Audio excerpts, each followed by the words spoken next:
Merhabalar, Beraber Örelim YouTube kanalıma hoş geldiniz.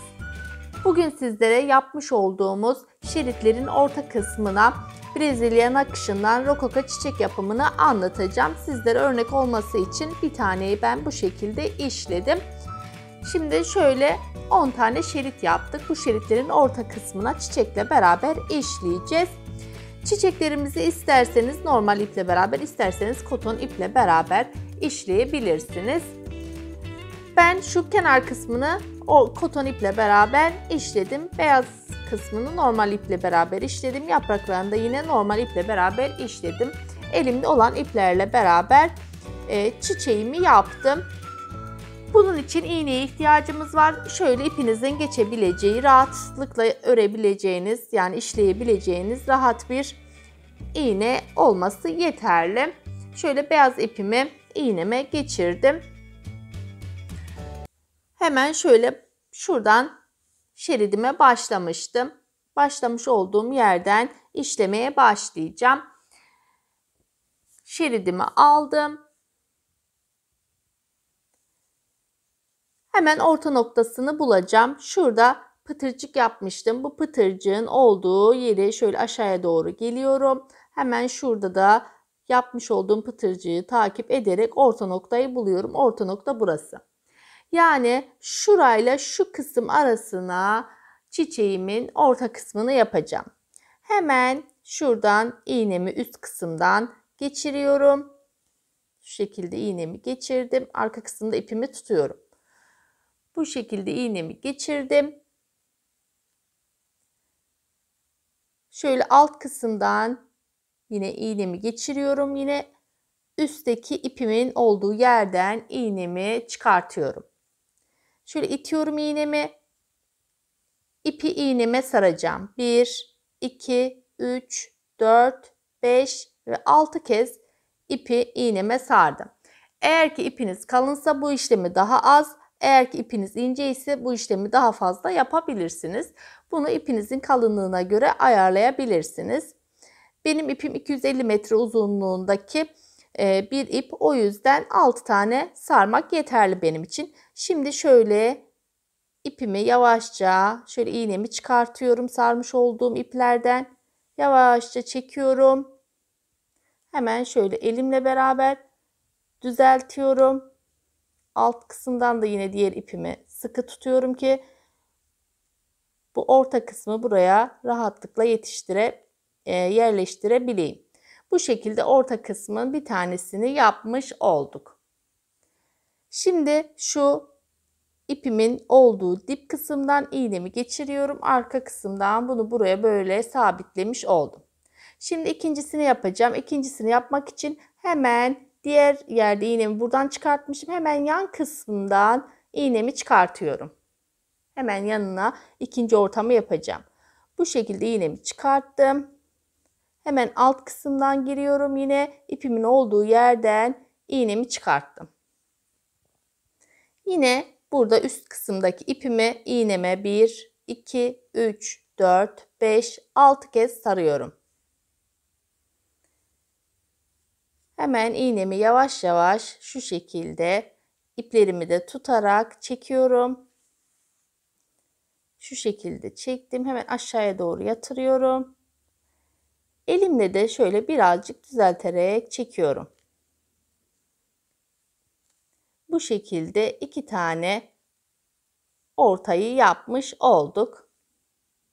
Şimdi hemen alt kısımdan iğnemi geçiriyorum.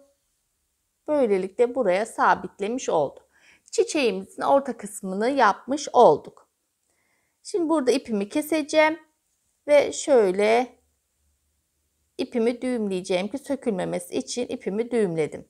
Orta kısmını bitirdik. Şimdi iğneme pembe ipimi geçireceğim. Çünkü kenarlarını pembe iple yapacak olduğum için şimdi iğneme pembe ipimi geçireceğim.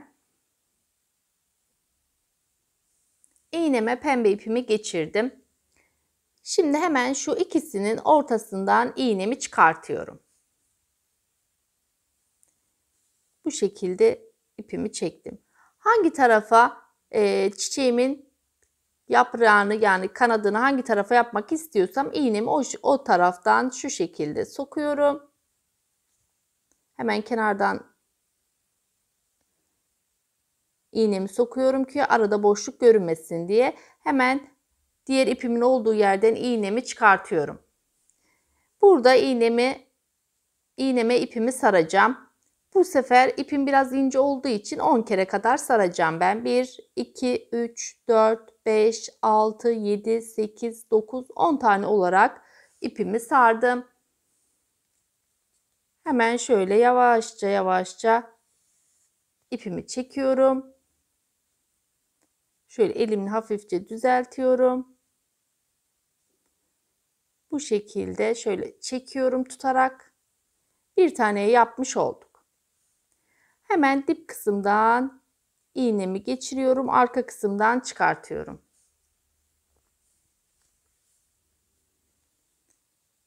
Şimdi hemen şu yapmış olduğum pembe çiçeğin yani pembe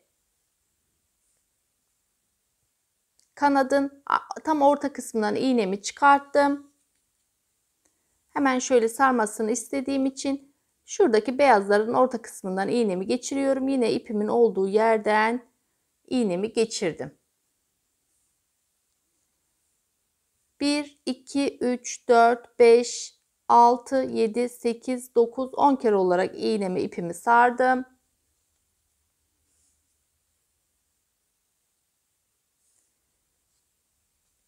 Şöyle iğnemi yavaş yavaş çekiyorum.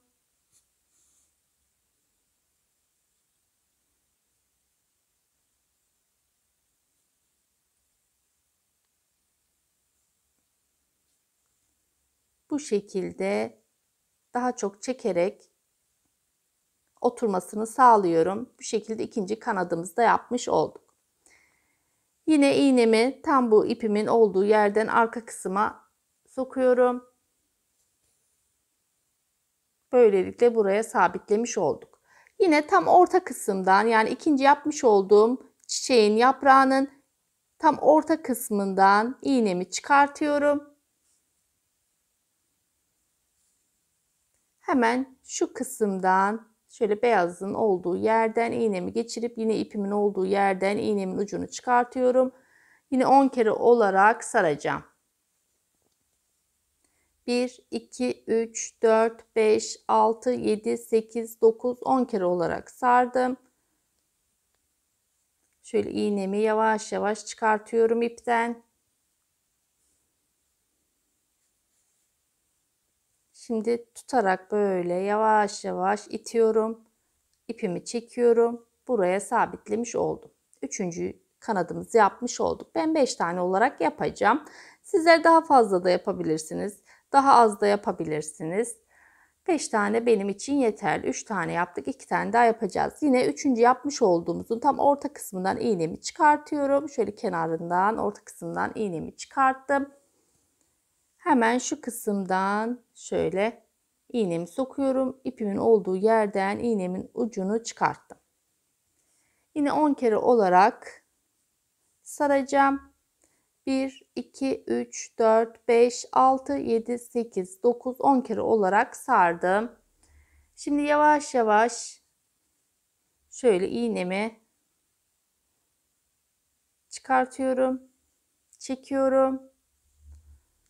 Şöyle elimle ite ite çeke çeke dördüncüyü de yapmış olduk. Bunu buraya bu şekilde oturtturdum. Hemen ipimin olduğu yerden iğnemi arka kısımdan çıkartıyorum. Dördüncü yaprağımızı da buraya sabitlemiş olduk. Şimdi son yaprağımızı yapacağız. Dördüncü yapmış olduğum yaprağın orta kısmından iğnemi çıkartıyorum. Diğer ilk yapmış olduğumun yine ortasından şu şekilde iğnemi geçiriyorum. İpimin olduğu yönden iğnemi çıkartıyorum. Şu şekilde. Yine 10 tane olarak iğnemi ipimi sarıyorum. 1, 2, 3, 4, 5, 6, 7, 8, 9, 10 tane olarak iğnemi ipimi sardım. Şöyle yavaş yavaş iğnemi çekiyorum. Bu başta biraz size zor gelebilir ama yaptıkça eliniz alışıyor.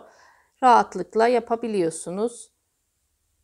Şöyle çekip buraya oturtturdum. 5 tane olarak beyaz orta kısmın etrafını dönmüş olduk. Şimdi şuradan iğnemi arka kısımdan çıkartıyorum. Bunu ipimi arka kısımda düğümleyerek sabitleyeceğim.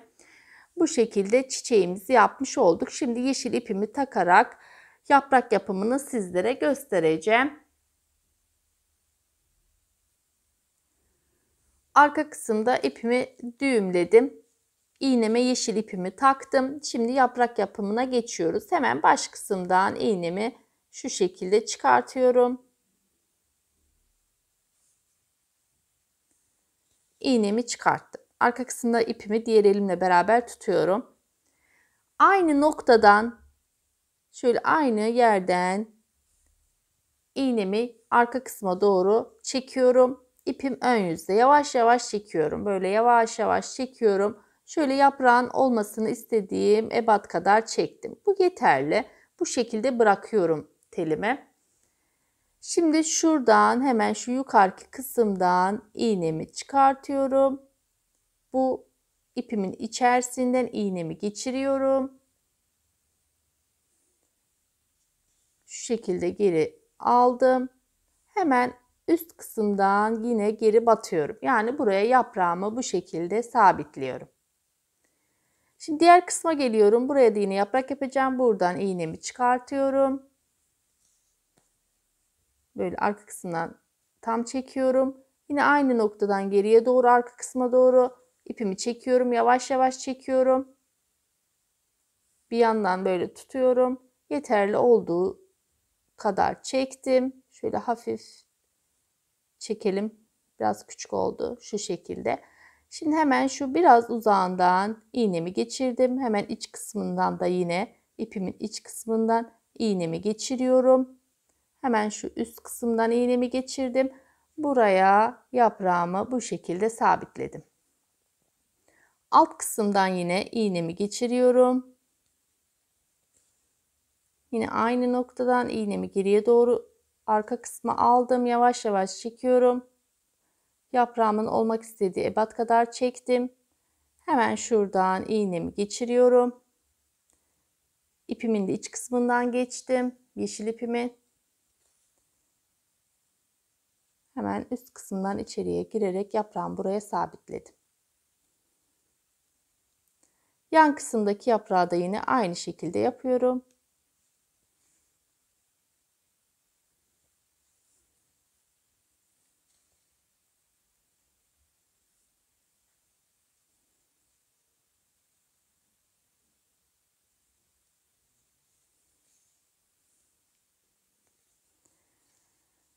Bu şekilde çiçeğimizin yapraklarını da tamamlamış olduk. Arka kısımda ipimi sabitleyeceğim. Bütün baklava dilimlerinin içerisine bu çalışmayı yapacağız. Çok güzel görünen bir çalışma. Şimdi ben de bütün şeritlerimin içerisini bu şekilde çiçek çalışmasıyla doldurayım. Bütün şeritlerimin içerisini rokoko çiçeklerle beraber doldurdum. Güzel bir çiçek çalışması oldu. 10 tane şeridim vardı. 10 şeridimin içerisini de rokoko çiçeklerle beraber doldurdum. Bir sonraki videomda battaniyemin şerit birleşimini ve kenar yapımını sizlerle paylaşacağım.